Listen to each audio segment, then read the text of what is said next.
only on 5 tonight. Good evening. I'm Bill Lund. I'm Leah McLean. This plan involves several new twists that might be controversial. Our chief political reporter, Tom Hauser, got a copy of that plan, and he joins us now with the details there. Yeah, this two-page summary of the bill has been circulating among a select few legislators and staff members for about 2 weeks now. It does not specify a stadium site, but it outlines nearly a dozen funding sources. Surprisingly, Racino money is not included, but I'm told that will eventually likely change. The motion prevails.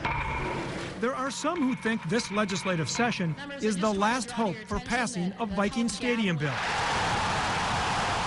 Now, after nearly 3 months, here's your first look at the plan.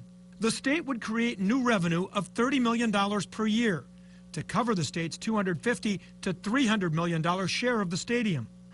The revenue would come from a sports memorabilia tax, a surcharge on football player income, a sales tax on luxury boxes, and a Vikings lottery game.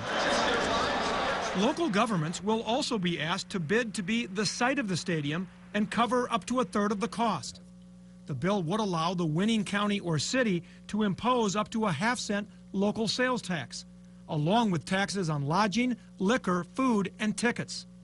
The plan could give a unique advantage to Hennepin County and Minneapolis in a possible joint bid. Hennepin County could use excess Twin Stadium revenue, and Minneapolis could use excess convention center revenue. We'll never claim it we're the number one priority.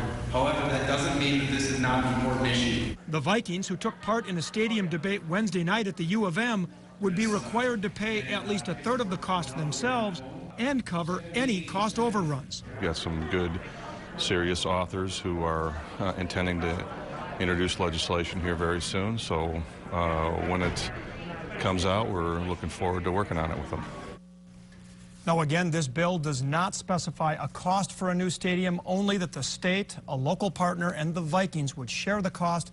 Much of the cost will depend on the site and how expensive it is to put a stadium wherever they decide to put it eventually. And again, getting back to the Racino money, it is not in here right now, but I'm told that maybe by the month of May, when push comes to shove, it may reappear. Yeah, it seems also like this bill has been delayed the entire session. We heard it was even coming out this week, but now you're thinking maybe by next week. I think it might be delayed till next week. I'm told by lawmakers that it might be a bit unseemly to make this proposal at the same time that they're on the House and Senate floors, cutting state workers, possibly health care, the elderly. So it looks like it'll probably wait another week or so. Right. There's only so much time. Yes. Thanks, Tom.